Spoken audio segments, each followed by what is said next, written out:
So, what is 0 divided by 0? It seems like a pretty simple question, right? But believe it or not, this little puzzle stumped mathematicians for centuries, and solving it actually led to the invention of one of the most powerful tools in all of math, calculus.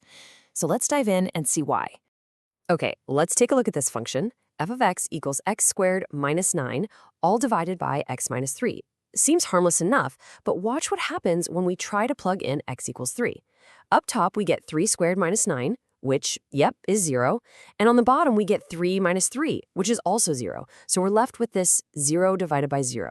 What in the world does that even mean? You know, your first instinct might be to say, well, any number divided by itself is 1. Or maybe you think, wait, 0 divided by anything is just 0. The problem is they can't both be right. Our normal rules of algebra, they just break down here. They don't have an answer for us.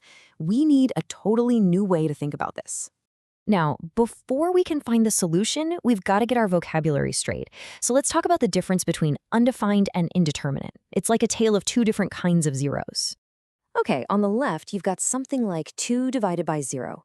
As that number on the bottom gets closer and closer to 0, the whole thing just explodes. It shoots off toward infinity. There's no single number it settles on, so we just call it undefined. It's impossible. But on the right, with 0 divided by 0, it's a different story.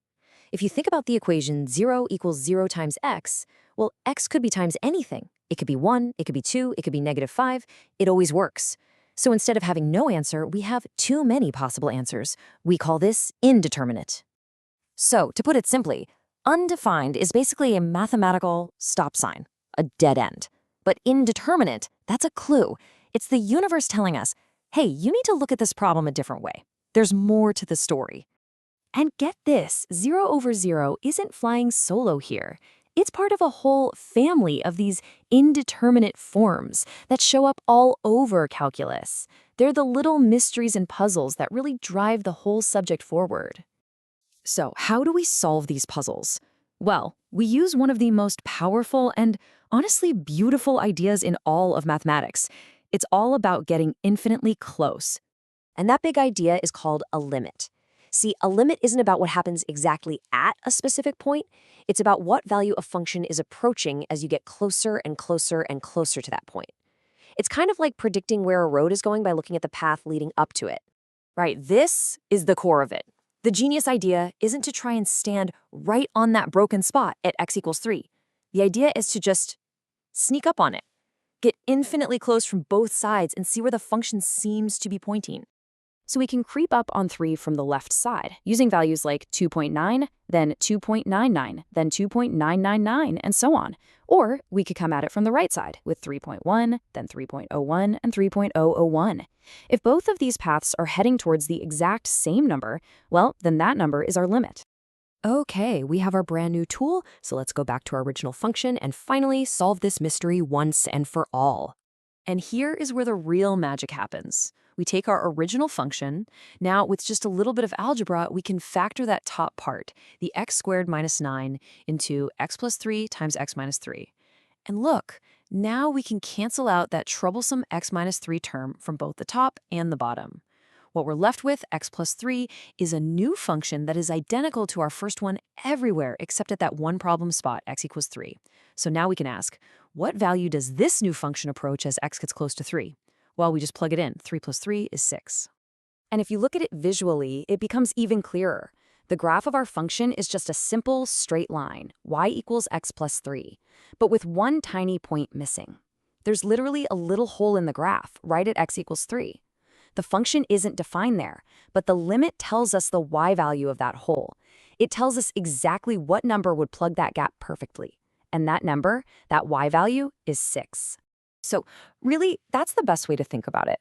The limit reveals the function's intention.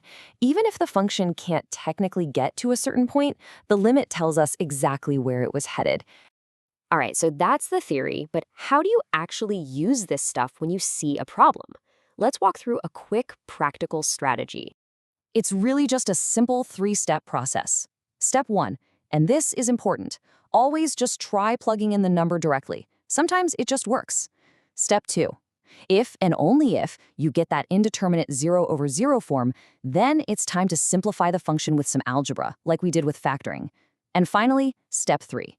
You just try plugging the value into your new simplified function. Let's check out this first example. We want the limit as x approaches 0. So step 1, plug it in. We get the square root of 0 minus the sine of 0 all over 0 plus the cosine of 0 squared. That just simplifies down to 0 over 1, which is 0. That's it. No fuss, no 0 over 0. We're done. Okay, now for this second one. If you plug in x equals 4 right away, you get 0 over 0. That's our signal. It's time for step 2. Simplify. We factor the bottom into x minus 4 times x plus 3. We cancel out the x minus 4 terms, and we're just left with 1 over x plus 3. And now for the last step, we plug in 4 and we get our answer 1/7. Simple as that. So think about what we just figured out. We learned how to use this idea of a limit to find a value at a single missing point in space. But what if we applied that same powerful idea of getting infinitely close, not to a point, but to a moment in time? What could that tell us about the rate of change at one single solitary instant? Well, that is a question for next time. Thanks for joining me.